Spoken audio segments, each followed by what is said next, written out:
うん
अपने ही चंचल मन को अपने ही बस में करके एकाग्रता, स्थिरता एवं स्वयं अपने आप में शांति का अनुभव करने के बाद स्वयं मैं कौन हूँ को जानने की दृष्टि से साधना करते करते आज 1390 दिन हो गए। तारीख 27 अगस्त सन 2025, दिन बुधवार, प्रातः काल का समय।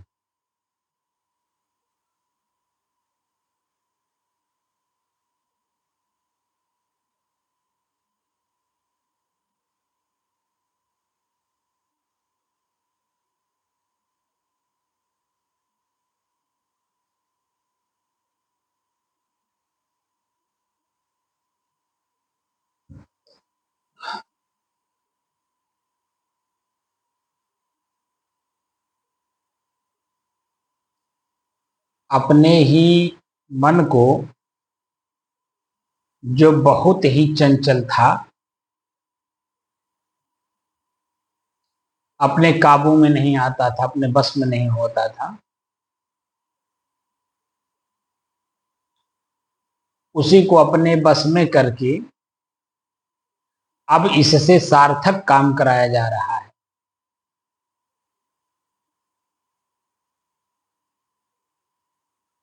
चिंतन, चिंता मुक्त होने का उपाय,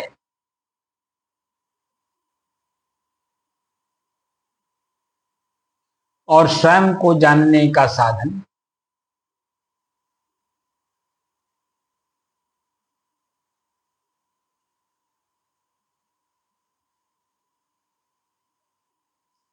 मन दोनों रूपों में चलता है, सार्थक रूप में भी, निरर्थक रूप में भी। जब चंचल था तब निरर्थक, यही मन निरर्थक लगता था। अब यही मन शांत हो गया है, सार्थक काम करा रहा है। जो मैं सोच रहा हूं, जो मैं वास्तव में जानना चाहता हूं,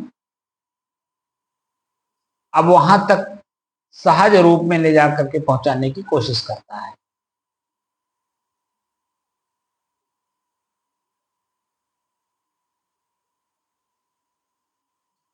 तीन शब्दों में हम लोग चिंतन कर रहे हैं: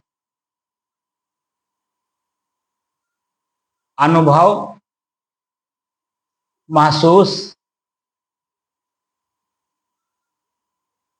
और आभास।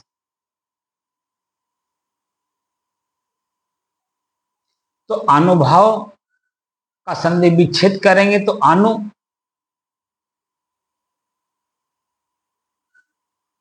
भाव,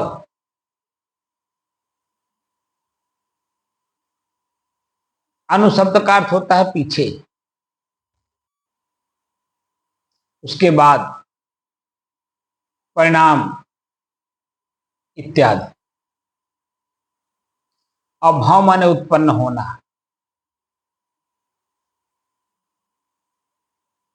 प्रयोग करने के बाद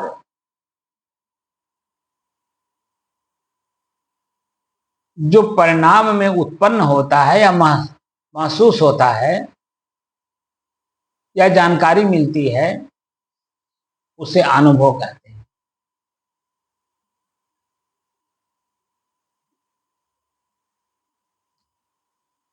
अनुभव किसी किसी को होता है, जिसका मन एकाग्र है, स्थिर है, शांत है, चंचलता से मुक्त है,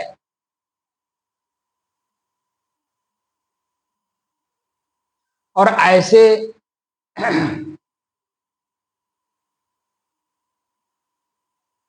कोई बिरला ही होता है जो अनुभवी होता है।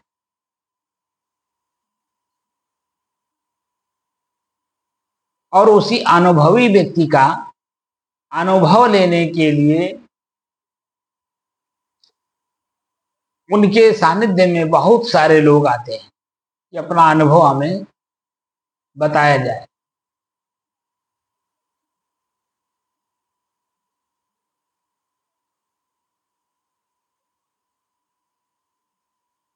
अब अनुभव के अंतर्गत आज एक नए शब्द का खोज हम लोग करेंगे। संन्यास क्या है? संन्यास स पर बिंदी है, अंकी जिसको अनुस्वार कहते हैं, और न आधा है, तो संन्यास।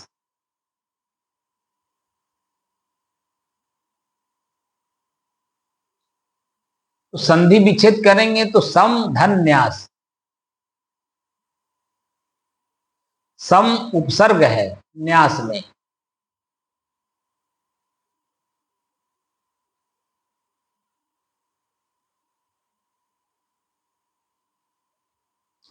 अब इन्हीं लोगों के बारे में, इसी शब्द के बारे में खोज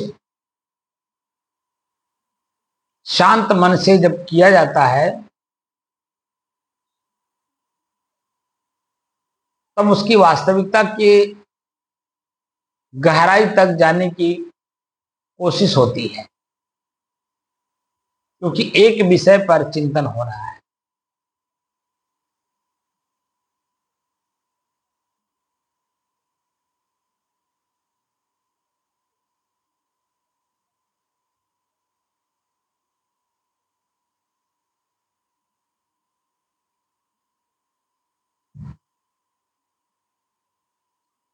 संन्यास शब्द का व्युत्पत्ति कहां से हुई, उसके बारे में हम जब जानेंगे तभी उसके वास्तविकता की धरातल पर जा पाएंगे। और ये संन्यास शब्द जो है, कब, किसने और क्यों इसको समाज में लाया,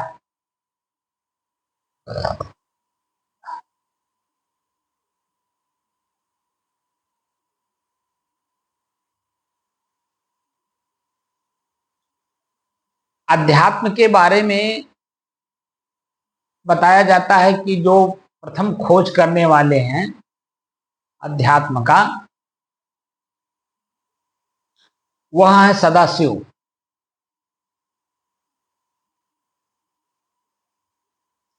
भगवान सदाशिव ने अध्यात्म शब्द की खोज की कि अध्यात्म है क्या।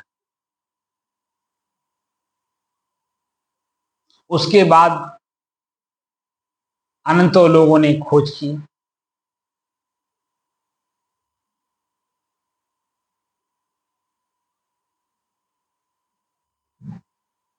अब खोज में लोगों ने तरह तरह की चीजें पाई। जिन लोगों ने जो पाया वो हम लोगों के सामने दिया, समाज के सामने दिया।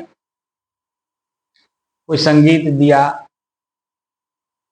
कोई कुछ दिया, कोई कुछ दिया, कोई कुछ दिया।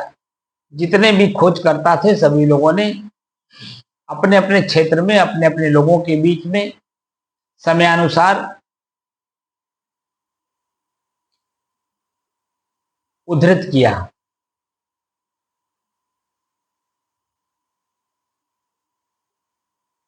और जो लोग उसके बारे में जानने की कोशिश किए उनको उस विषय में पारंगत कराए।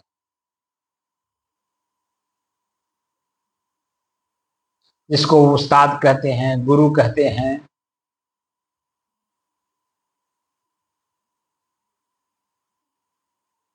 आचार्य कहते हैं।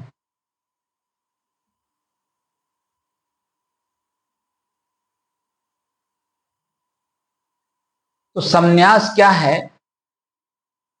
मन शांत है,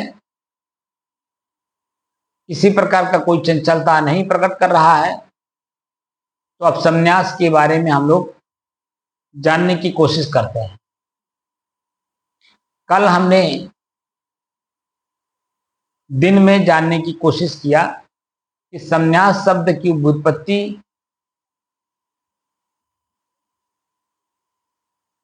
कब हुई, या यूं कहें कि शब्द किस धातु से बना और इसका अर्थ क्या है, और किस अर्थ में ये प्रयुक्त होता है, और कौन इस शब्द का अपने जीवन में धारण करता है।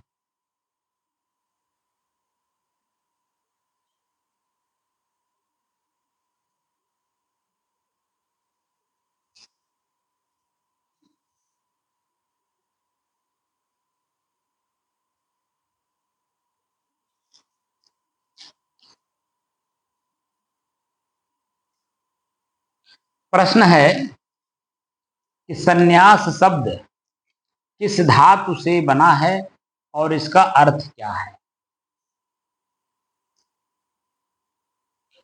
उत्तर में है कि संन्यास शब्द संस्कृत के उपसर्ग सम, जिसका अर्थ होता है जो सबका, पूर्ण, साथ या एकत्र का भाव देता है, और धातु अस, जिसका अर्थ होता है फेंकना, डालना, रख देना या होना होता है।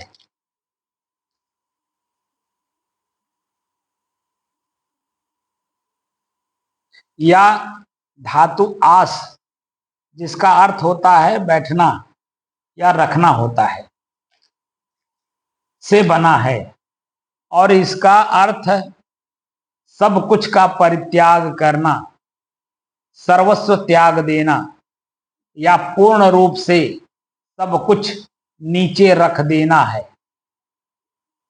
यह सनातन धर्म में जीवन के अंतिम आश्रम यानी स्तर का भी प्रतीक है, जहां व्यक्ति या साधक सांसारिक बंधनों को छोड़कर मोक्ष प्राप्ति के लिए ब्रह्म चिंतन में लीन रहता है। संन्यास शब्द का शाब्दिक अर्थ क्या है। धातु अस के प्रयोग के आधार पर संन्यास का शाब्दिक अर्थ होता है सब कुछ नीचे रख देना, सभी प्रकार के कर्मों का परित्याग कर देना, या पूर्ण रूप से सब कुछ छोड़ देना। सब कुछ त्याग कर परमानंद की स्थिति को प्राप्त करना, या जीवन का उद्देश्य क्या है उसे पूरी तरह से स्वरूप लीन हो जाना है।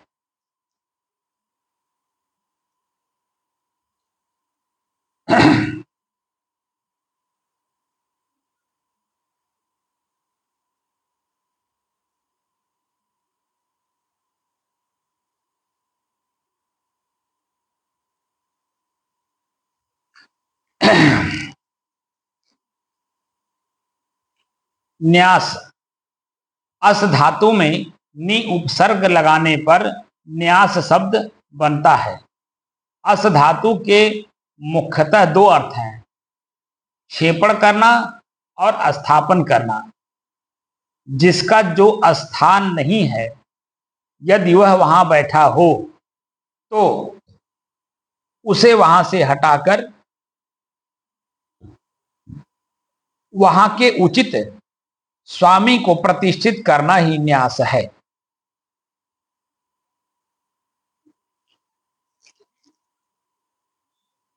संन्यास शब्द सम यानी अच्छी तरह या पूरी तरह, और न्यास रखना, त्यागना, धातु से बना है, जिसका अर्थ है सब कुछ अच्छी तरह से रख देना या पूरी तरह से त्याग देना। इसका अर्थ है कि सांसारिक इच्छाओं, कर्मों के फल और भौतिक आसक्तियों का त्याग कर आध्यात्मिक जीवन को समर्पित कर देना है। सम उपसर्ग, इसका अर्थ अच्छी तरह, पूरी तरह से या एक साथ होता है। न्यास धातु, यह संस्कृत के अस होना, रखना, फेंकना धातु से बना है, जिसमें नि उपसर्ग जुड़ा होता है। शाब्दिक अर्थ है सभी चीजों को विशेष रूप से कर्मों के फल और सांसारिक इच्छाओं को अच्छी तरह से त्याग देना या छोड़ देना।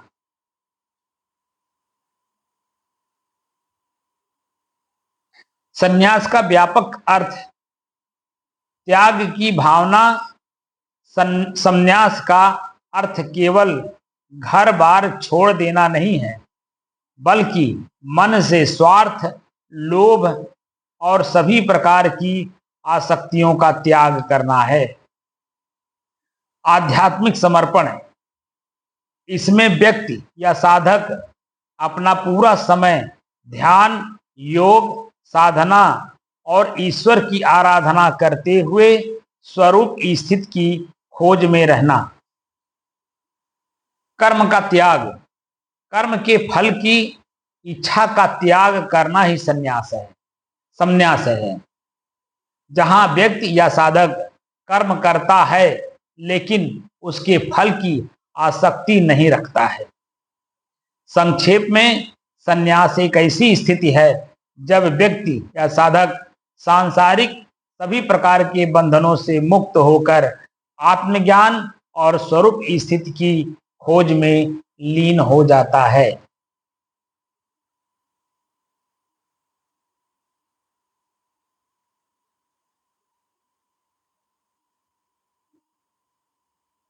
जो साधक या मनुष्य इसे अपने आप के जीवन में धारण करे, उसे सन्यासी कहा जाता है। भगवान कृष्ण गीता में इसका उदाहरण देते हुए सन्यासी के बारे में बताया है। श्रीमद् भगवत गीता में कहा गया है कि ज्ञेयः स नित्य सन्यासी यो न द्वेष्ट न कांक्षति, निर्द्वंदो ही महाबाहो सुखम बंधात प्रमुच्यते। यानी उस कर्मयोगी को सदा सन्यासी ही समझना चाहिए जो किसी से अकारण या कारण होने पर भी न तो द्वेष करता है और वास्तविक आवश्यकता को आधार बनाकर भी कभी किसी से कुछ इच्छा नहीं रखता है। वस्तुतः सुख और दुख के जो प्रमुख कारण हैं वे राग, द्वेष तथा इच्छा ही हैं। परंतु जो व्यक्ति या साधक संसार में व्यवहार करते हुए भी अपनी किसी भी मान्यता और महत्वाकांक्षा में आसक्त नहीं है, जो कर्म और उपलब्धि को भगवान को ही अर्पित करते हुए निसंग रहता है, उसे सन्यासी मानना चाहिए। जब उसे किसी से कुछ अपेक्षा ही नहीं है, साथ ही दृष्टि और दृष्टिकोण की सुस्पष्टता के कारण वह निर्द्वंद्व है, तो वह सहज ही किसी बंधन के अधीन नहीं है। साधक को बहुत प्रकार के कर्मों में प्रवृत्त नहीं होना चाहिए। उससे मन, चित्त, बुद्धि निश्चय को प्राप्त नहीं हो पाते हैं। मन और इंद्रियों का निग्रह होने पर भी साधक को अपनी आध्यात्मिक शक्ति का संग्रहण करना चाहिए, ताकि संग्रहित एकाग्र शक्ति का मात्र लक्ष्य पर ही सदुपयोग हो। बहुत तरह के मार्गों पर चलने से मति यानी बुद्धि में निष्ठा का अभाव हो जाता है। सबका समर्थन करने का तात्पर्य यह नहीं है कि सब मार्गों पर चला जाए। निष्ठा अपने लक्ष्य और मार्ग को सुगमता से प्राप्त और समझ लेने का सर्वोत्तम साधन है। सांख्य और योग कहीं पर भी भिन्न विचारधाराएं नहीं हैं, वह दोनों एक ही हैं। अपनी शक्ति का अधिष्ठान कौन किसको मानता है, बस केवल इस विवाद को ही संवाद बनाना है। हम सत्य किसको मानते हैं, यह अपनी निजी मत और मनोवैज्ञानिक क्षमता पर निर्भर करता है। श्री कृष्ण कहते हैं कि द्वंद्व युक्त होकर किसी भी दिशा में सफलता संभव नहीं है। साधक को आशा, निराशा, इच्छा तथा द्वंद्व से ऊपर उठना चाहिए। कमल के फूल की तरह जो जल और मिट्टी के साथ रहकर भी उससे असंग है, उसे सन्यासी कहते हैं। ये जो साधना, ध्यान, भजन है, ये वास्तव में सन्यासियों के लिए ही है, जिन्होंने पूर्ण अपना जीवन समर्पित कर दिया है अपने आप की खोज में। ये उनके लिए है, क्योंकि उनके अंदर में तीव्र वैराग्य है, और उसी तीव्र वैराग्य के द्वारा जैसे धधकती हुई आग में आप गीली लकड़ी भी अगर उसमें डाल देंगे तो भी वह जल के खाक हो जाएगी, ऐसे ही वैराग्य में वासना गीली लकड़ी है,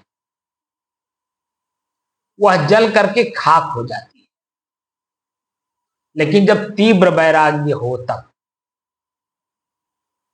और तीव्र वैरागी ही वास्तव में मोक्ष का अधिकारी है। ये बिचौलिए लोग तो अपना जीवन सिर्फ नारकीय बनाए हुए हैं, और उसी नारकीय जीवन में यहां मोक्ष भी चाहते हैं और सांसारिक भोग भी।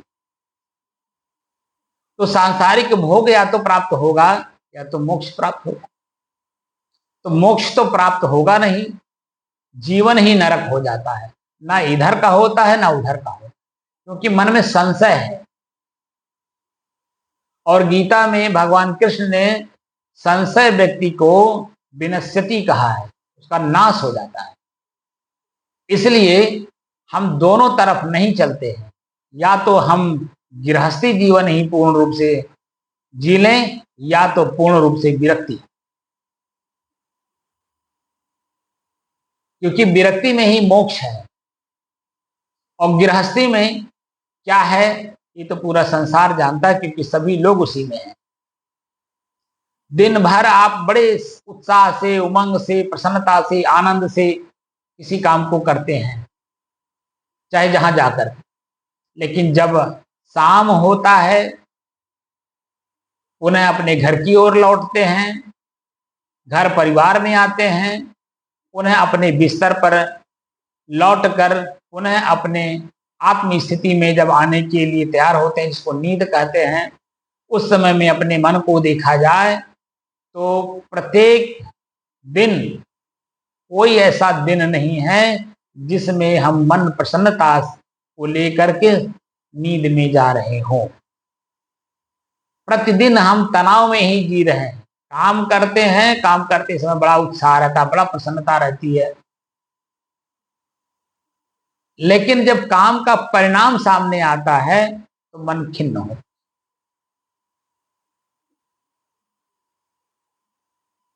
दुखी होता है, पीड़ित होता है, पश्चाताप में डूबता है, आत्मग्लानि करता है कि मैं क्यों किया, मैं नाहको किया, मुझे नहीं करना चाहिए था, मैं करके पछता रहा हूं।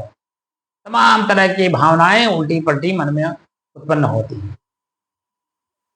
इसीलिए ऋषि, जिस समय में ऋषि परंपरा चल रहा था, खोज चल रही थी अध्यात्म का, उस समय में सभी लोग परिवार में रहते हुए खोज कर रहे थे। लेकिन जैसे जैसे खोज आगे बढ़ता गया, वैसे वही ऋषि जो खोज कर रहे थे वही परिवार से स्वयं दूर होने लगे, और दूर होते होते जो इस क्षेत्र के मुमुक्षु हैं उनको उसके बारे में पूर्ण जानकारी देते हुए, उनको भी बैरागी बनाते हुए, सन्यासी बनाते हुए मोक्ष की दिशा में आगे बढ़ाए। क्योंकि दो, गोस्वामी तुलसीदास जी ने लिखा है कि दो काम न होए बुहालू और हंसब ठठाई फुलाए गालू। दोनों काम नहीं चलता है। हम गृहस्थी में भी रह लें और हम विरक्ति में आकर के हम मोक्ष भी प्राप्त कर लें, दोनों संभव नहीं है। और ये हम नहीं कह रहे हैं, हमारे पूर्व के संत महात्मा ऋषि मुनि सभी लोग कह रहे हैं। इसीलिए आपने देखा होगा सरकार के पास हजारों डिपार्टमेंट हैं, और हजारों डिपार्टमेंट में एक ही व्यक्ति को नहीं रखा जाता है। अलग अलग डिपार्टमेंट में अलग अलग पदों पर अलग अलग भाषा के लोगों को रखा जाता है, जो उसका पूर्ण जानकार होता है। अपूर्ण जानकार एक ही व्यक्ति हो सकता है, सभी लोग नहीं हो सकते, और सभी लोग एक ही विषय के जानकार नहीं हो सकते। इसलिए जहां जो जिस रूप में जानकार है उसको वहीं रखा जाता है, और पूरे जीवन रखा जाता है 60 साल की अवस्था तक। और 60 साल जब पूरा होता आता है, जिस दिन पूरा होता है उस दिन आपको रिटायर कर दिया जाता है। और रिटायर करते समय आपको सरकार या सरकार के जो अधिकारी हैं आपको विदाई करते समय साल, चद्दर, फूल जो भी आवत देते हैं, लेकिन साथ में रामायण, गीता, कुरान, बाइबिल, माने जो जिस धर्म का है उस धर्म का सदग्रंथ उन्हें दे करके विदा किया जाता है, और कहा जाता है कि अब जाकर के आप भजन करिए। वहां स्पष्ट कह करके आपको भेजा जाता है कि अब जाकर के भजन करिए, और आपको महीने का आपके वेतन का आधा पेंशन के रूप में आपको मिलता रहेगा आजीवन, जब तक आप इस शरीर में हैं, और इससे आप अपना जीवन यापन करिए।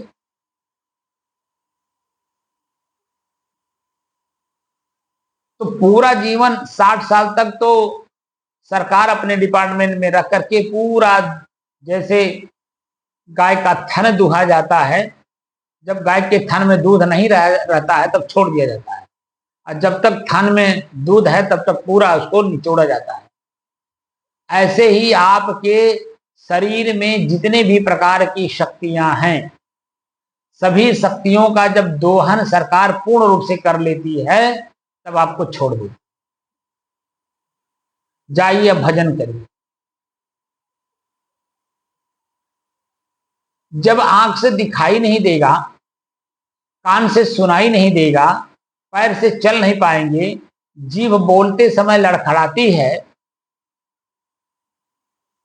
उस समय में भजन क्या होगा? क्या संभव है? जो कि भजन भज धातु से बना है, जिसका अर्थ होता है खंड खंड करना, विभाग करना, अलग अलग करना, मतलब विचार करना, और विचार को चिंतन में बदलना। अपने विचार को अपने ऊपर लागू करिए कि मैं जब जन्म लिया था तो कैसे था, 5 साल का हुआ तो कैसे था, 10 साल का हुआ तो क्या मन में इच्छाएं जागृत हुई, 15 साल के समय में मन में क्या भाव उत्पन्न हुआ, क्या इच्छाएं जागृत हुई।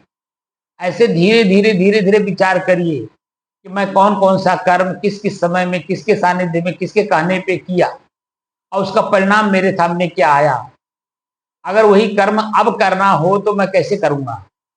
क्या मैं कर पाऊंगा? वह तो एक समय था, समय के आधार पर संजोग बस हो गया।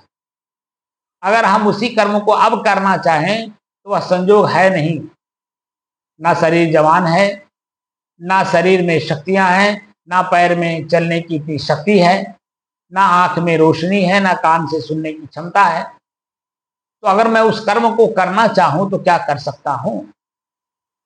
तो उत्तर मिलेगा कि नहीं कर सकते, और इसका परिणाम ये होगा आपका शरीर और ज्यादा रोगी हो जाएगा।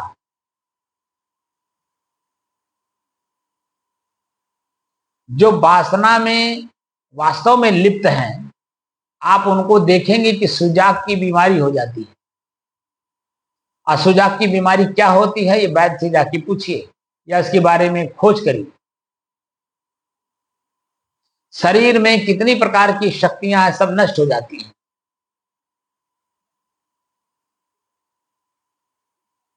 जो आपकी कमाई है शक्तियों का, वो कमाई नष्ट हो जाती है। इसलिए ये जो ध्यान साधना भजन है, ये सिर्फ सन्यासियों के लिए ही है, जो साधु के रूप में अपने पूरे जीवन को समर्पित करते हैं। साधु का मतलब होता आध्यात्मिक विद्यार्थी। अध्यात्म शब्द का अर्थ होता है स्वयं की खोज। स्वयं की खोज जो करता है वो वास्तव में साधु है। और जब स्वयं को पा जाता है, स्वयं को स्वयं में स्थापित कर देता है और शांत चित्त जीवन यापन करता है, उसे संत कहा जाता है। जिसके मन में किसी प्रकार की कोई इच्छा नहीं है। साधु के मन में तो इच्छा है कि मेरा मोक्ष हो जाए। संत के मन में मोक्ष की भी इच्छा नहीं रहती, बिल्कुल वो सिर्फ शांत रहते। और जो संत के पास आकर के कुछ अध्यात्म के बारे में जानकारी अगर हासिल करना चाहता है, तो सत्संग के माध्यम से उनको वो चीज बताने की कोशिश करते हैं जिससे कि सामने वाला अपने आप का परिचय प्राप्त कर सके कि मैं कौन हूं और मैं क्या कर रहा हूं। क्या ये शरीर ही मैं हूं? क्या ये शरीर के अंग मैं हूं? क्या मैं शरीर के अंगों के द्वारा जो कर्म हो रहे हैं, क्या वो मैं हूं? क्या मैं शरीर के अंगों के द्वारा किए हुए कर्मों का जो परिणाम यानी फल आ रहा है, क्या वह मैं हूं? सुख या दुख, हानि या लाभ, मिलन या वियोग, क्या ये मैं हूं? जब इस तरह से सोच, चिंतन, मनन, कर्म होता है और भीतर खूब अकुलाहट, व्याकुलता, बेचैनी रहती है मोक्ष को प्राप्त करने के लिए, और जब वह मोक्ष मिलता है तब समझ में आता है कि मोक्ष मेरा हुआ या नहीं। और अगर हुआ तो शरीर कैसा है, मन कैसा है, चित्त कैसा है, बुद्धि कैसा है, और मैं स्वयं कैसा हूं, कहां पर हूं, किस रूप में हूं, मैं कहां स्थित हूं, कहां मुझे स्थित होना चाहिए। इन सभी प्रश्नों का हल भीतर में अपने आप मिल जाता है। बस सिर्फ अपने आप की खोज करिए कि आखिर मैं हूं कौन। और ये सिर्फ सन्यासियों के लिए ही है, जो अपना पूर्ण समय इसी के लिए दिया हुआ है। अगर सन्यासी ऐसा काम नहीं कर सकता है तो वह गृहस्थ से भी बदतर स्थिति को जिएगा। क्योंकि भगवान प्रकृति को कहते हैं जो आपका हमारा अपना शरीर है, और इसी शरीर में हम चिंतन जिस तरह से करते हैं, हमारे ही शरीर की मांसपेशियां, नसें, खून सर्कुलेशन सब कुछ उसी रूप में चलते हैं। सन्यासी हमेशा, आप कभी भी देखिए, भागवत में जड़ भरत का कहानी का उदाहरण देकर के समझा दिया गया है। सन्यासी जो होता है उसके मन में तो कुछ इच्छा रहती ही नहीं है, इसीलिए वो हिष्ट पुष्ट रहता है। और जो आम आदमी है वह गृहस्थ है, वो इच्छाधारी है, अनंत प्रकार की भीतर में इच्छा लिए हुए है। तो सन्यासियों का जो शरीर है बाहर से जो दिखाई देता है, लालिमा लिए हुए, हिष्ट पुष्ट, ताकतवर, उसको देख करके जलन करता है।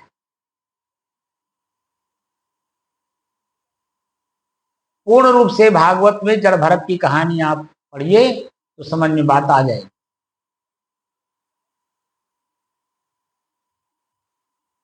तो सन्यासी आप खुद बन करके देखिए, अगर आप पूर्ण समर्पित हैं तो आपके भी शरीर में लालिमा, वही शक्ति, वही ओज आपके शरीर में भी दिखाई देगा। स्थूल शरीर में, सूक्ष्म शरीर में, मन में, चित्त में, बुद्धि में, और आप अपने आप में बिल्कुल शांत हैं। ये सब चीजें जो देखता है वो बाहर के लोग देखते हैं, आप तो भीतर से बिल्कुल शांत हैं। और शांति स्थिति में जो अपने आप को स्थापित कर ले जाता है, वह सन्यासी कहीं भी किसी भी प्रकार से इच्छा नहीं करता है, बल्कि अपनी इच्छा का निवारण, उसका संसाधन मस्तिष्क में रखता है।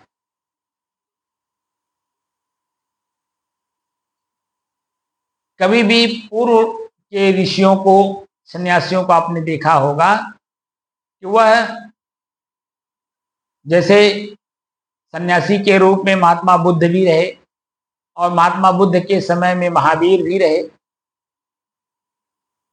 तो महात्मा बुद्ध तो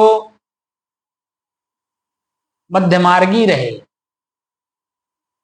सन्यास और गृहस्थ के मध्य की स्थिति को लेकर के चलते थे। इसीलिए वह इच्छा जाहिर किए कि जो आम जनता है, जो वासना में एकदम लिप्त है, उसको वासना मुक्त कैसे कराया जाए, उसको साधना कराया जाए। तो ये भी एक इच्छा है, अपने भी उसी में स्थित रहना और दूसरे को भी उसी में स्थित करने की प्रेरणा देना, ये इच्छा के अंतर्गत आता है। तो मध्य मार्ग का अनुसरण महात्मा बुद्ध ने किया, लेकिन पूर्ण सन्यासी के रूप में महावीर रहे।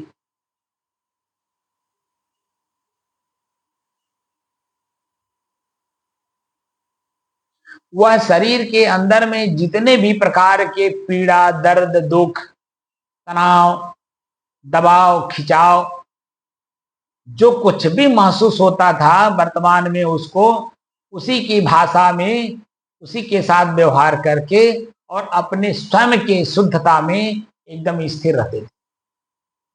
महावीर के बारे में आप जानने की कोशिश करेंगे जब, तो आप देखेंगे एकदम बिल्कुल नंग धड़ंग रहते थे। आज भी महावीर के जो उपासक लोग हैं, संत लोग, आप देखेंगे बिल्कुल एकदम नंग धड़ंग रहते हैं। निहंग एक शब्द हम लोगों सन्यासी में निहंग कहा है, बिल्कुल निहंग। उनके शरीर पर एक वस्त्र नहीं, वो चारों दिशाओं को वस्त्र मानते हैं।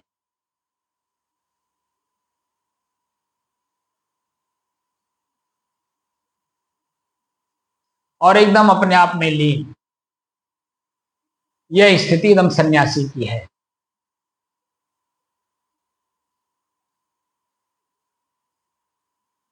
और 24 घंटा इसी में सिर्फ लीन रहते थे।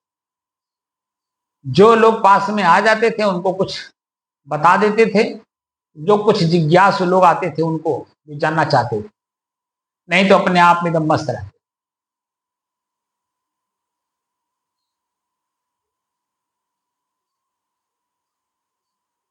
इसलिए दो चित्त धारण करके इस साधना को न किया करिए।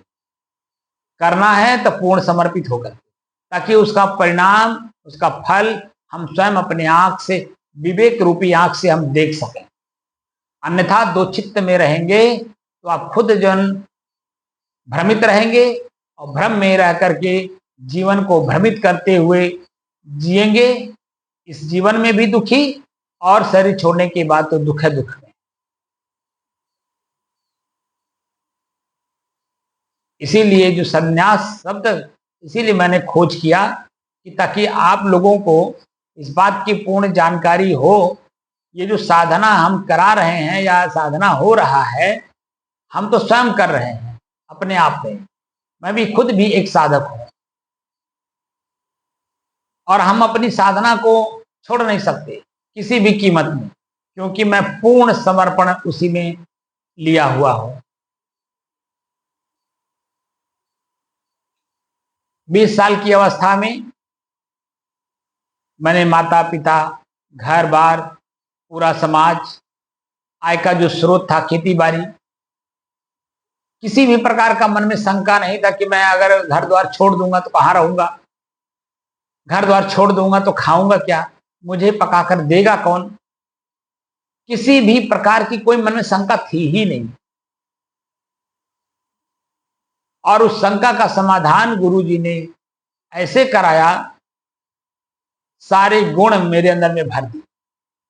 इसीलिए कहा जाता है कि तीर्थ गए एक फल और संत मिले फल चार, और सदगुरु मिले अनेक फल, कहें कबीर विचार।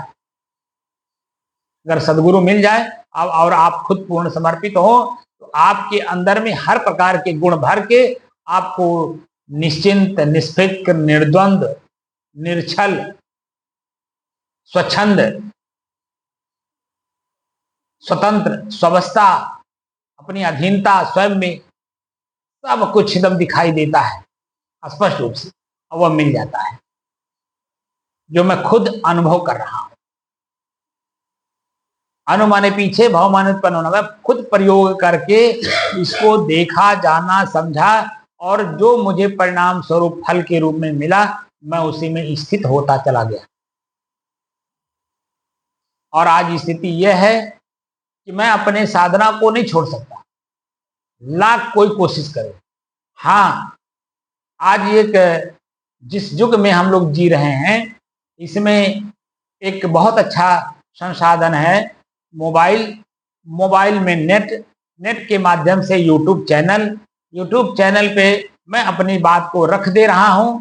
जिसको सौदाई गर्ज हो, जैसे देहाती कहावत है कि कुआं प्यासे के पास उठ करके नहीं जाता है, बल्कि प्यासे को कुएं के पास आना पड़ता है, या प्यासा खुद कुआं खोदता है। इसी तरह से, इसी सिद्धांत से मैं किसी साधक के पास नहीं जाऊंगा। जिसको सौदाई गर्ज हो अपने आप को अपने आप में तृप्त करने के लिए वो मेरे पास आए, और मेरे नियमानुसार, मेरा कोई अपना नियम नहीं है, सन्यास का जो अपना नियम है उसी सन्यास के नियम में ही रह करके आप अपने आप को जानने की कोशिश करिए, और उसी का पूर्ण मैं अनुभव कराऊंगा। पहले प्रयोग कराऊंगा, उसका परिणाम दिखाऊंगा, अब परिणाम में जो कुछ भी दिखाई देता है मैं उसमें स्थित करने की कोशिश कराऊंगा। और कोशिश स्वयं आपको करना है। आप स्वयं कोशिश करेंगे तभी ये जो साधना का मूल फल है स्वरूप स्थित, ये आप अपने आप में कर ले जाएंगे। लेकिन ये जो हमारे सामने साधक बैठे हुए हैं, इनकी तरह अगर आपने किया तो वो जीवन भर कैसे ही रहेंगे, कुछ नहीं कर पाएंगे। क्योंकि ये जब भी आते हैं, मैं नहीं रहता हूं, मैं जितनी देर में आता हूं मैं इनको देखता, अभी मैं आया हूं तो इनको मैंने सिर्फ झूमते हुए देखा। तो ऐसे साधक क्या कर पाएंगे, क्या समझ पाएंगे। तो ऐसी स्थिति में आप साधना नहीं करना, बिल्कुल नहीं करना। जहां आलस, निद्रा, जमुआई, अनेकों प्रकार की इच्छाएं, कामनाएं, वासनाएं भरी पड़ी हो, पहले इनको खूब तृप्त करे आओ। गृहस्थी भोग लुक हो, जैसे आम लोग भोग रहे हैं वैसे तुम भी भोग लो। भोग करके उसका परिणाम देख करके तब अपने अंदर में इच्छा जागृत करना, और तब मजबूत होकर के संन्यास मार्ग में आना। क्योंकि इस मार्ग में आने के बाद अगर पूर्ण समर्पित नहीं है तो त्रिशंकु के लेखा ऐसे बीच में लटके रहेंगे। ना आप गृहस्थी में जा पाएंगे, ना वृत्ति का आनंद उठा पाएंगे, ना मोक्ष हो पाएगा, और ना ही आप इस शरीर का जो असली आनंद है, चिंतन, मनन, भजन, शरीर को स्वस्थ रखना, कुछ नहीं कर पाएंगे। जैसे एक आम नागरिक है वैसे ही एक आप खास होते हुए भी आम नागरिक की तरह जीवन यापन खाली कर लेंगे। जो पूर्व जन्म का कर्म भोग है उसी को भोग लेंगे, बाकी पुनः आप 84 लाख जोनियों में चक्कर काटने के लिए, दुख सुख भोगने के लिए चल रहे। एक बात का मैं जिक्र बार बार करता हूं कि मैं जब छोटा था तो हमारे गांव में एक मामा जी रहा करते थे। उनकी उम्र 100 के आसपास थी। हम लोग बहुत छोटे छोटे थे, तो ताली बहुत अच्छा बजाते थे और ताली बजा करके हम छोटे बच्चों को अपनी तरफ आकर्षित कर लेते। और जब ताली उनकी बजी, हम छोटे छोटे बच्चे 10 की संख्या में, 15 की संख्या में, यानी गांव में जितने भी छोटे छोटे बच्चे थे सब लोग इकट्ठा हो जाते थे और वह हम लोगों को बुद्धि देते थे। तो एक बात मुझे बार बार याद आती है। एक प्रश्न उन्होंने हम लोगों से पूछा, छोटे छोटे बच्चे थे हम लोग, बुद्धि विकास के लिए, कि छोट मोट लड़की 12 में पढ़ती, 12 में से फेल हो गई, 1 में पढ़ती, बताओ वो क्या है।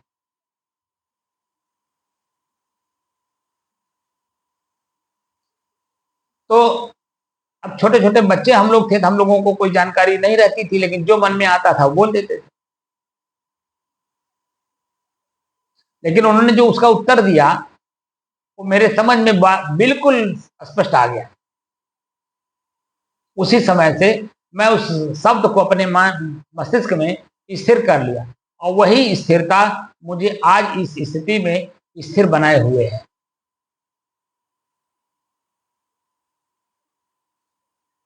जिस पद पर मैं हूं आज वर्तमान में, इस पद को बनाए रखने में मेरा इसी शरीर का 35 साल हिस्सा चला गया, जिस पद पर मैं हूं। और अगर और इसको बनाने में इस जीवन का पूरा 53 साल और इसके पहले कितने जन्म हमने लिया अध्यात्म की ओर आने के लिए, हमने क्या क्या नहीं किया होगा, कितना त्याग किया होगा, कितना ये जो आप लोग धर्म कर्म करते हो सब काम मैंने किया, इस जीवन में भी किया है। और वह काम मैंने अपने माता के साथ किया है। संन्यास मार्ग में आने के बाद भी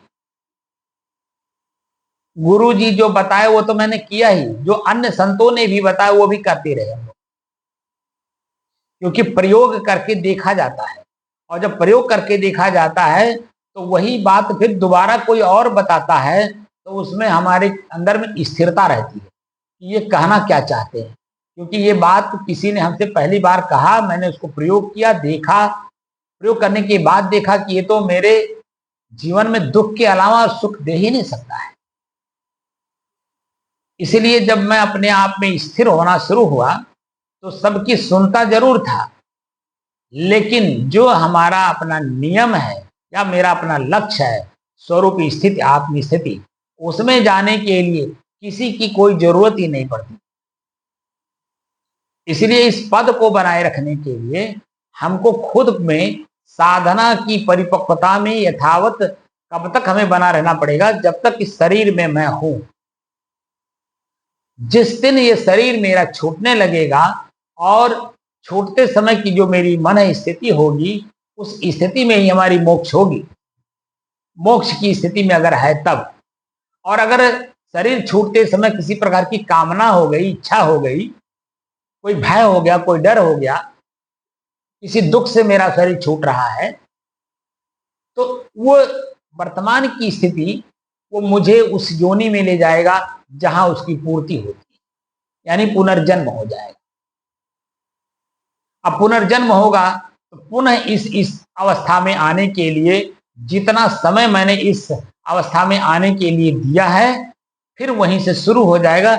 उतनी ही अवस्था, उतना ही समय पुनः लगाना पड़ेगा इस अवस्था में आने के लिए।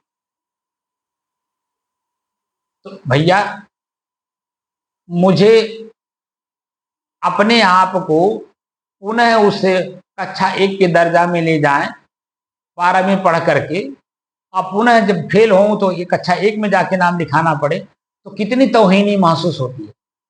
अरे जब आप किसी कक्षा में पढ़ते हो और उस कक्षा में ही फेल हो गए, अब पुनः उसी कक्षा में जब आपको पढ़ना पड़ता है तो कितना अपने आप को हेद महसूस होता है, अपने अपने खुद झेप लगता है। अपना ही मन दबता है कि हमारे साथ के जो क्लास के बच्चे थे वो अगली कक्षा में चले गए। अब मुझे अगली कक्षा में जाने के बजाय मैं पिछली कक्षा में हूँ, जो मेरे से पीछे बच्चे थे उनके क्लास में मुझे अब बैठना पड़ रहा है। तो ऐसी अवस्था, ऐसी स्थिति हम नहीं आने देना चाहते, इसीलिए हमें भीड़ की जरूरत नहीं है। क्योंकि महात्मा बुद्ध ने भी बहुत सारी भीड़ बढ़ा ली, लाखों की तादाद में, एक दो नहीं कई लाख। और वर्तमान में तो 40 देश बताते हैं कि बौद्धिस्ट हैं, जो कि महात्मा बुद्ध हैं नहीं। और उनके अपने रहते रहते ही वो जो उन्होंने संघ बनाया था, वो संघ के लोग ही उन्हें ऐसे प्रताड़ित किए कि उनको कुशीनगर में अकेले जाकर के मरना पड़ा, शरीर को छोड़ना पड़ा अकेले। तो भैया मैं महात्मा बुद्ध हूं भी नहीं और मैं बनना भी नहीं चाहता, क्योंकि पुनः हमें जाकर के कक्षा 1 में दाखिला लेना पड़ेगा। उससे अच्छा भैया हम कक्षा 12 पास कर जाएं, कम से कम 13 में तो नाम लिखा लें। 13 मतलब BA।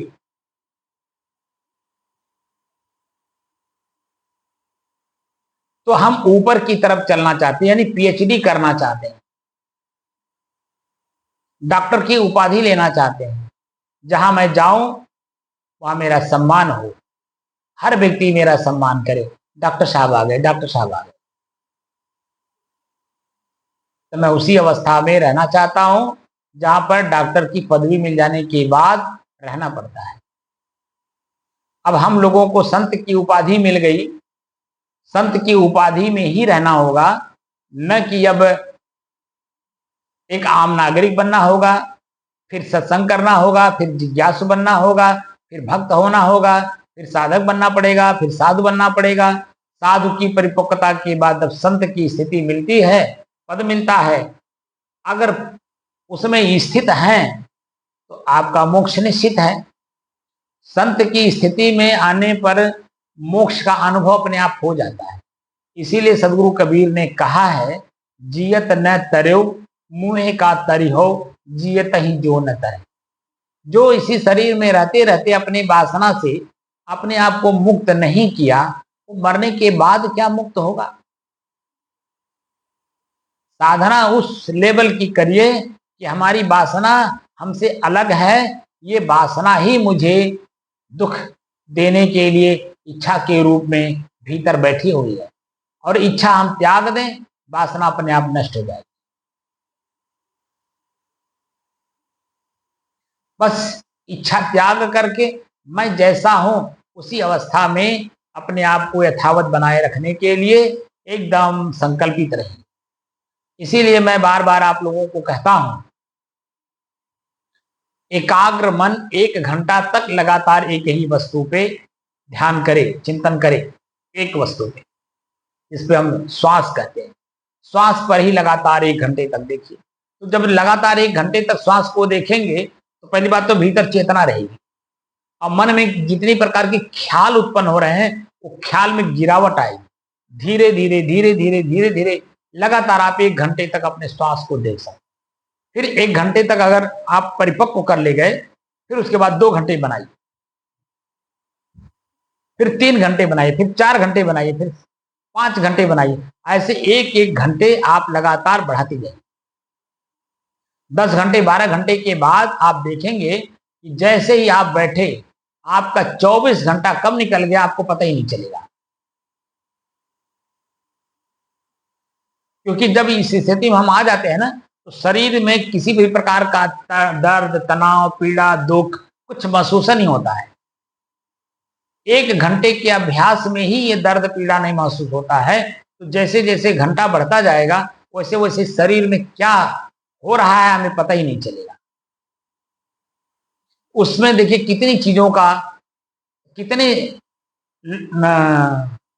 चीजों पर आप विजय प्राप्त कर लेते हैं, जैसे भूख, प्यास, नींद, आलस, जमुहाई, निद्रा, निंदा, चुगली, काम, क्रोध, लोभ, मोह, राग, द्वेष, मतलब जितनी बुराइयां हैं सबको उसी में आप जीत जाते हैं जब आप 24 घंटा एक रस रहते हैं, बस सिर्फ अपने श्वास को देखते हैं।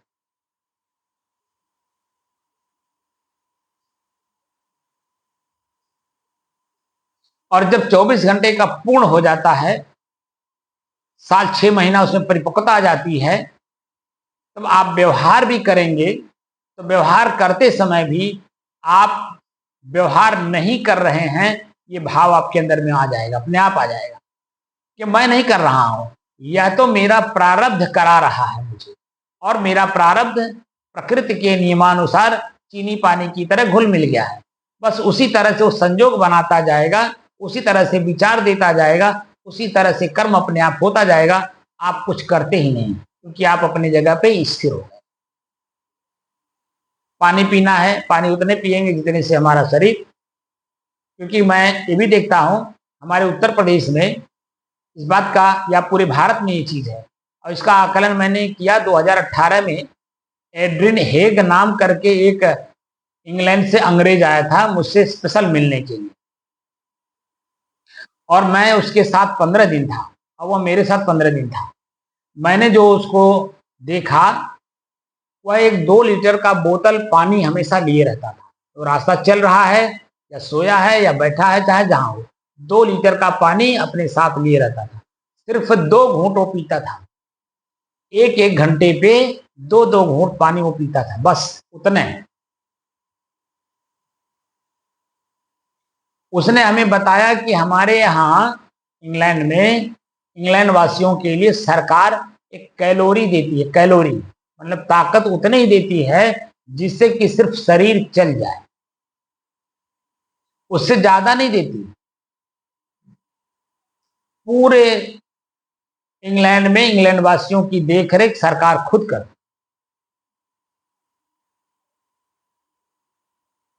75 साल की अवस्था में वो हमसे स्पेशल मिलने आया था, वो मेरे सिर्फ इसी साधना को जानने के लिए।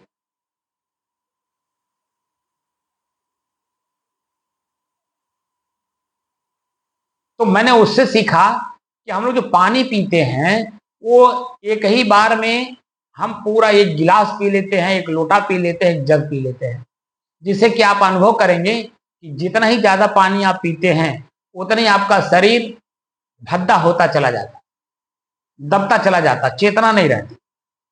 लेकिन जब आप पानी जितनी आवश्यकता है शरीर को उतना ही देते हैं, तो शरीर की चेतना अपने आप में बनी रहती है, शरीर भद्दा नहीं होता है। तो हमें सीखने के लिए परक परक पर चेतना मिलती है, और खुद अपने आप को जब हम पढ़ते हैं तो हमारी पढ़ाई अपने आप में उसी लेवल की होती है जो पूरे विश्व में एक समझदार देश, जिसको कहते हैं आप लोग, बहुत चतुर हैं, बहुत चालाक हैं। अरे वो चतुर चालाक हैं अपने कर्म से हैं। अमेरिका ने हिरोशिमा नागासाकी पर परमाणु बम गिराया, तो हिरोशिमा नागासाकी है कहाँ? जापान में। जापान ने उस, फिर विश्व युद्ध समाप्त हुआ, समझौता हुआ। जापान ने लड़ाई करने के बजाय आत्मचिंतन किया, आत्ममंथन किया, आत्मविश्लेषण किया, अपने बुराइयों को देखा कि मेरी बुराई क्या है जिससे कि मैं अपने आप में संपन्न हो सकूं। आज उसकी स्थिति यह है, तो किसी से लड़ता नहीं है, लेकिन पूरे विश्व को अपनी टेक्नोलॉजी बेचता है, पूरे विश्व का कचरा अपने यहां लेता है, और उसी कचड़े से एक नया रूप दे करके आपके हमारे बीच में वो भेजता है। और यूज एंड थ्रो का जो परिभाषा है उसने ही दिया है कि ये जो नई नई चीजें आपको दिख रही हैं, इनका सिर्फ प्रयोग करिए, प्रयोग करने के बाद जब ये प्रयोग करने के लायक ना रह जाए, इसको फेंक दीजिए, फिर दोबारा इसको रिपेयर ना करिए, रिपेयर करने की झंझट खत्म, उसको फेंक दीजिए, उसको हमें दे दीजिए, फिर हम इसे रिसाइकिल करके फिर आप ही के बीच में भेज दें। तो आत्मचिंतन, आत्ममंथन जब आदमी करता है तो किसी से लड़ता नहीं है, झगड़ता नहीं है, किसी के बारे में सोचता नहीं है, ना बोलता उसके बारे में, सिर्फ अपने बारे में सोचता है, अपने बारे में बोलता, अपने बारे में करता भी है कि मैं गरीब क्यों हूं, मैं अज्ञानी क्यों हूं, मैं ज्ञानवान क्यों नहीं हूं, मैं अशांत क्यों हूं, मैं शांत क्यों नहीं हूं। बस सिर्फ अपने बारे में सोचता है। तो कितना बड़ा समझदार है वो। हम लोग समझदार बनते हुए भी समझदार नहीं है, क्योंकि कर्म जब हम करते हैं तो हमें अपने ही कर्म, हमें पता ही नहीं। मैं पानी ही पी रहा हूं, लेकिन इतना ज्यादा पी ले रहा हूं कि हमारा शरीर ओवरलोड हो गया। जिस थैली में पानी जाकर के स्टोर होता है, वह थैली अपने आप में दर्द महसूस कराती है, ओवरलोड हो गई। आप कभी कभी अनुभव करिए, जब चित्त मन शांत रहता है तो हर चीज का अनुभव होता है। पानी जब ज्यादा पिएंगे तो आप ज्यादा पानी पीने के बाद जस्ट 5 मिनट के बाद आप देखेंगे तो आपको नींद आने लगती है, सिर्फ पानी पीने से। आप सोचेंगे कि पानी पीने से नींद कैसे आएगी।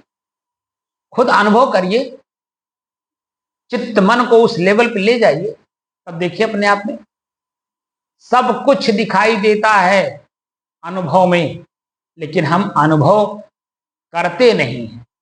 यही समस्या है, क्योंकि जिस काम को हम करते हैं वास्तव में हम उसको न देखते हैं, न जानते हैं, न समझते हैं। हम कर रहे हैं, बस इतने हैं। उसका परिणाम क्या आएगा, या उस काम को पहले किसी ने किया, उसका परिणाम उनके सामने क्या आया, हम कुछ जानने की कोशिश नहीं करते। बस स्वयं अपने आप में स्वयं वो बन करके काम करते हैं, जिसमें सारे कर्म गलत निकलते हैं, और हम खुद दुखी होते होते होते एक समय ऐसा आता है कि हमारे अपने ही बच्चे हमको अपने ही घर से निकाल देते हैं अंतिम अवस्था में। अभी एक वीडियो मेरे व्हाट्सएप पे आया है, मैं देख करके दंग रह गया कि वो व्यक्ति जवानी में सर्विस करता था सरकारी, पे लिखा हुआ है डीवाईएसपी, यानी हमारे यहाँ जो सीओ कहते हैं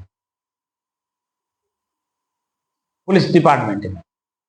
तो जब तक तो वो सर्विस में था, तब तक तो उसका वेतन का आनंद सभी लोगों ने उठाया, पत्नी उठाई, बच्चे उठाए, बहुएं उठाई, नाती पोता उठाए, सब लोग उठाए। जब वो रिटायर हो गया, रिटायर होने के बाद, रिटायर होने का जो उसको प्रतिफल के रूप में पैसे मिलते हैं, वो पैसे जब उसको मिले, उस पैसे का बंदर बांट करने के लिए आपस में उसकी अपनी पत्नी, बच्चे, बहुएं, नाती सब उसके साथ द्वेष भाव करने लगे।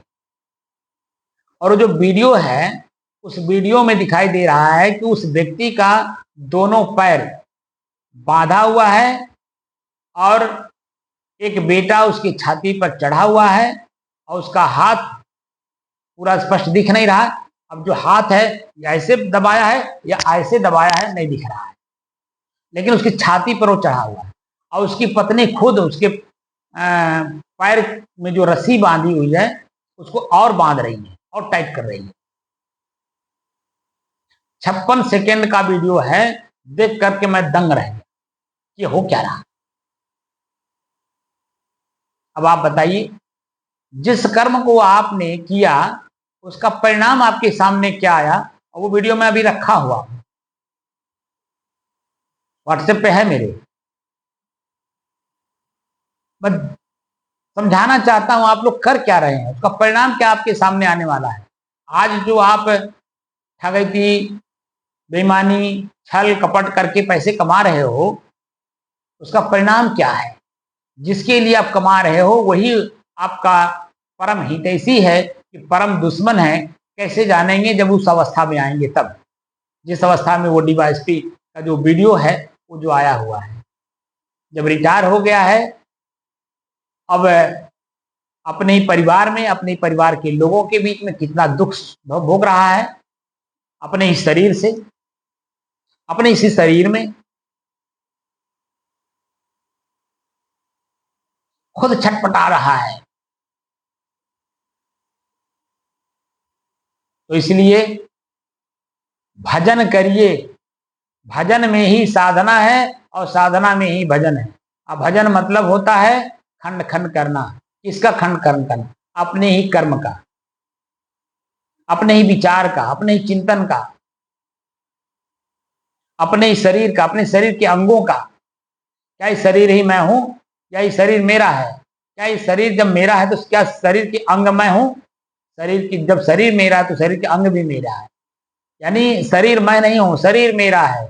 अब दो चीजों को यहीं पे गंभीरता से समझिए, मैं और मेरा। मैं स्वयं, मेरा मेरे से अलग। तो जब शरीर मेरा, शरीर के अंग मेरे, तो उनके कर्म भी तो मेरे होंगे। वो कर्म मैं थोड़ी हूं, कर्म मेरे होंगे। कर्म का जो प्रतिफल होगा अच्छा बुरा, वो भी तो मेरे ही होंगे, वो अभी तो मैं नहीं हूं। इस तरह से गहनता से जब अध्ययन करेंगे, चिंतन करेंगे, उसमें पूर्ण समर्पित होकर के, तभी ये बात समझ में आती है। मैं जब पूर्ण अपने आप को समर्पित किया, तब संतों के वाणी को समझने का पूर्ण प्रयास हुआ, और उसमें मैं अपने आप को प्रयास में ही प्रयास करके संतों की वाणी में निहित होने की कोशिश किया। निहित मतलब स्थापित, जिसको स्वरूप स्थिति, आत्म स्थिति कहते हैं। उसमें अभ्यास करके मैं पूर्ण रूपेण तो नहीं कह सकता, क्योंकि जब तक मैं शरीर में हूं, ये मन, इंद्रियां, ये शरीर कब कहां कैसे फिर भटका देंगी कोई पता नहीं। लेकिन अभी तक ले जो पूर्व में हुआ है, ये मैंने उन्हीं संतों के, ऋषियों के, मुनियों के शब्दों में अपने आप को चिंतन किया, अनुभव किया, साधना किया, तब जाकर के बात पूरी समझ में आई। ये वास्तविकता, वास्तविकता से हम कितनी दूर हैं। इसलिए मेरी बात को मानिए, चेतना में रह करके सतर्कता और सावधानी के साथ, आलस्य निद्रा जमुहाई से दूर रह करके साधना को करिए, ताकि हर एक बात हमें समझ में आ जाए। जो हम खुद बोलते हैं, खुद नहीं जानते कि मैं क्या बोल रहा हूं। और अब यहाँ पे तो ऐसा है कि शब्द सम्हारे बोलिए, शब्द के हाथ न पाओ, एक शब्द औषधि करे, एक शब्द करे घाव। जब आप अपनी स्थिति में स्थित हो जाएंगे, तो एक एक शब्द को बहुत तौल करके बोलेंगे, लिखेंगे, सुनेंगे, सुनाएंगे, ताकि मेरी जो स्थिति है वो यथावत बनी रहे। बात को समझ में आया? समझने का पूरा भरपूर कोशिश करिए, चेतना में रहिए। चेतना में ही रह करके आप बातों को समझेंगे, और जब समझ आ जाएगी, वहीं मन चित्त शांत हो जाएगा। मन ख्याल नहीं करेगा उसके बारे में, और चित्त उस पर अनुसंधान नहीं करेगा। अब बुद्धि उसमें निश्चय नहीं करेगा जिसमें आपको कर्म करना। तो इन सब से ऊपर उठ जाएगी, और ऊपर उठने के बाद मेरी जो स्वयं की स्थिति है, वह स्थिति हमें मिल नहीं जाएगी, बल्कि मैं उसी में स्थापित हो